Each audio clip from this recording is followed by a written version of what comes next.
Hello everyone, welcome back to Study IQ Judiciary. This is me Vasudev Monga. And in this particular session we are going to see the important judgments of the Criminal Procedure Code.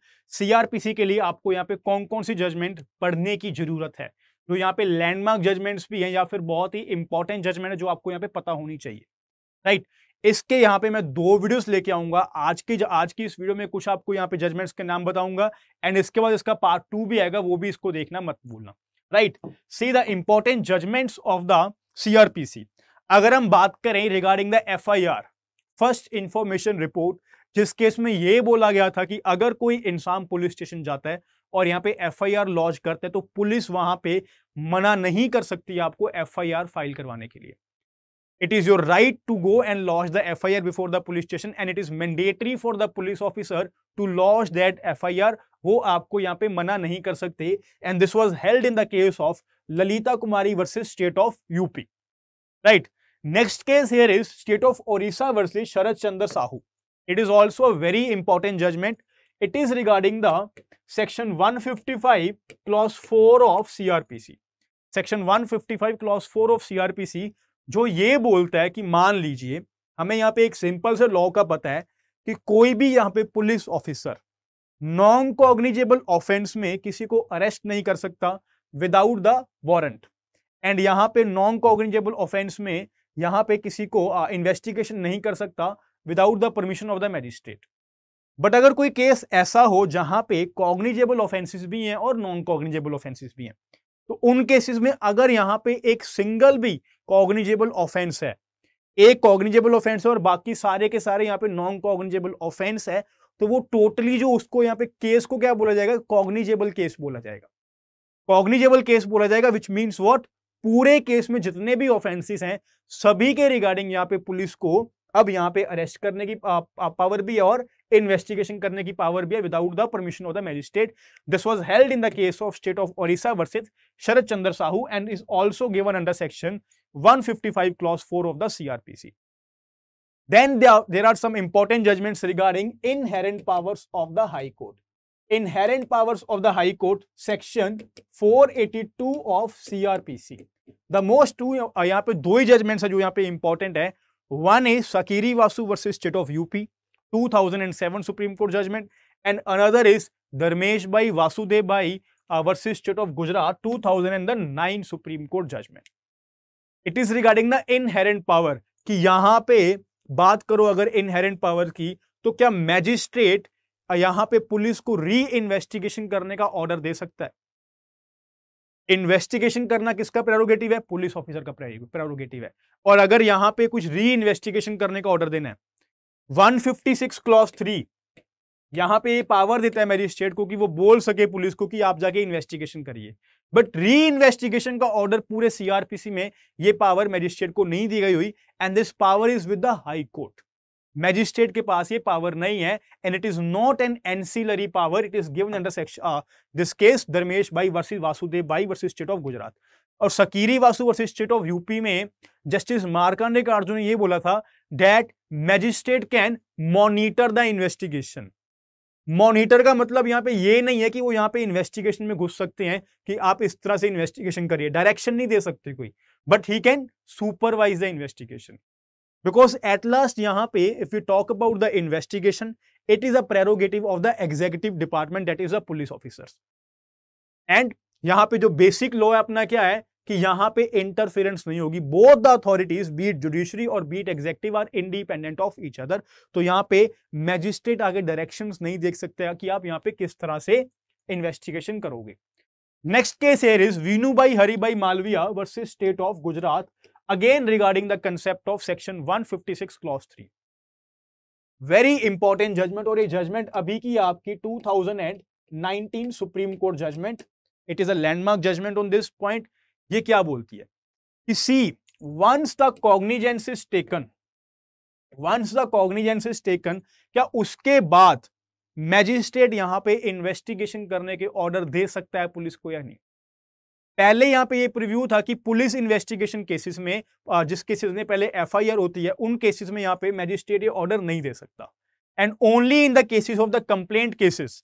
अगर यहां पे complaint proceedings चल रही हैं तो complaint proceedings में अगर यहां पे कॉग्निजेंस ले भी लिया उसके बाद भी सेक्शन 202 में ये पावर है मजिस्ट्रेट के पास कि भाई इन्वेस्टिगेशन करिए, दोबारा से इन्वेस्टिगेशन करिए। बट अगर वहीं पे हम एफआईआर केसेस की बात करें, पुलिस रिपोर्ट केसेस की बात करें, तो ये पावर पहले नहीं थी कि अगर एक बार कॉग्निजेंस ले लिया तो दोबारा यहाँ पे पुलिस को बोल दो कि इन्वेस्टिगेशन करो। But this power was given under this case Vinubhai Haribhai Malviya versus state of Gujarat, and it is actually a very landmark judgment. बहुत ही अच्छा केस है। इस केस को अब मैं यहाँ पे अब बता ही रहा हूं आपको, तो आगे मैं आने वाले लेक्चर्स में, आने वाले कुछ दिनों में इस केस को मैं आपको पूरा का पूरा कवर करवाऊंगा यूट्यूब के ऊपर ही।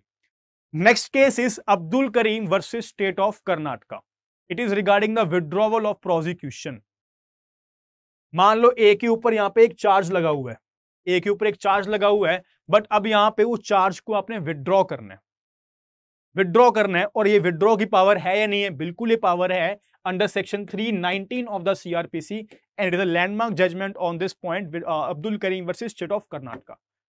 Moving on to the next here, arrest cases. Arrest के रिगार्डिंग और अभी एट प्रेजेंट अरेस्ट और यहाँ पे डिफॉल्ट बेल के रिगार्डिंग इतने इंपॉर्टेंट केसेस आ रहे हैं जो मैं आपको रेगुलरली कवर करवा भी रहा हूं, जो आपको आने वाले एग्जाम्स में हेल्प करेंगी। अरेस्ट के रिगार्डिंग यहाँ पे जो 3 जजमेंट्स हैं important, one is DK Basu versus state of West Bengal judgment, जहां पे गाइडलाइंस दी गई थी। Then state of Haryana versus Dinesh Kumar, and then Arnesh Kumar versus state of Bihar. ये जजमेंट हम ऑलरेडी यहाँ पे यूट्यूब पे कवर कर चुके हैं, आप इसकी वीडियो देख सकते हो। प्रॉपर पूरी जजमेंट यहाँ पे हम कवर कर चुके हैं विद फैक्ट्स, विद डायरेक्शंस की सेक्शन 41 में क्या क्या पावर्स हैं, पुलिस ऑफिसर कब किसको अरेस्ट कर सकता है, कब नहीं कर सकता, क्या क्या चीजों का यहाँ पे ध्यान रखना पड़ता है कि during arresting someone, right. Moving on to the next case, rights of the accused and the victim. Very important judgment, Zahira Habibullah versus state of Gujarat 2004 supreme court judgment. ये जजमेंट यहाँ पे हॉस्टाइल विटनेस के कंसेप्ट को लेके भी बहुत इंपॉर्टेंट है। Hostile witness, because at last क्या होता था कि जो लड़की है जहीरा हबीबुल्लाह, ये एट लास्ट हॉस्टाइल ही हो जाती है। बट इस केस में यहाँ पे चूंकि केस को ट्रांसफर कर दिया गया था from Gujarat high court to Mumbai high court, इस केस को ट्रांसफर कर दिया गया था because of the rights of the victim, कि यहाँ पे विक्टिम के राइट्स भी हैं कुछ उनकी सेफ्टी के रिगार्डिंग। तो this is a very important judgment, इसको भी आप कवर करो। Then we have another judgment here is regarding the additional prosecution, and ऐसा कंसेप्ट जो हमें हमेशा पेपर में देखने को मिलता है। Additional prosecution, Hardeep Singh versus state of Punjab 2014 supreme court judgment. ये यहाँ पे आपकी 5 जज बेंच जजमेंट है, and the judgment was delivered by justice BS Chauhan. Additional prosecution क्या होता है? एडिशनल प्रोसिक्यूशन कि भाई साहब यहाँ पे चार्ज तो लगा था ए के ऊपर, इन्वेस्टिगेशन होगी, ट्रायल होगी, अब इन्वेस्टिगेशन होगी, इंक्वायरी होगी, अब ट्रायल चल रहा है। ड्यूरिंग द ट्रायल मैजिस्ट्रेट को पता लगता है कि यार बी ने भी कोई ऑफेंस किया था, बी भी यहाँ पे इन्वॉल्व था, तो क्या डायरेक्टली बी को ट्रायल में इन्वॉल्व कर सकते हैं? कर सकते हैं। We are adding a prosecution here.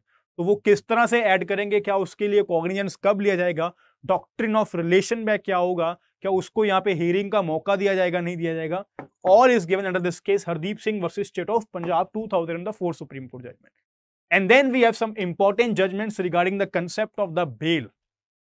Bail क्या होती है? To release someone, किसी को छोड़ना। यहाँ पे बेलेबल ऑफेंस में आपका ये राइट होता है, और नॉन बेलेबल ऑफेंस में यहाँ पे आप मैजिस्ट्रेट के पास पिटीशन डालते हो regarding the bail, and then the magistrate according to the facts and the circumstances of the case उसमें आपको बेल देता है नॉन बेलेबल ऑफेंस में।